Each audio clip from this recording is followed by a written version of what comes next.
think of things I've done and want to run and hide my head in shame.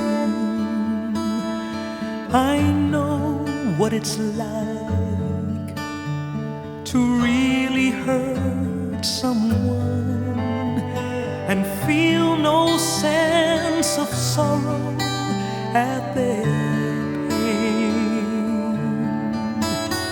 But I know what it's like to have enough of my disgrace and find because of Jesus' blood my sin can be erased.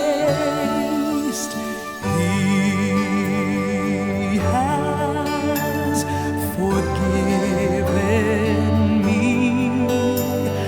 My sin has been washed from His memory by the blood of the Lamb of Calvary.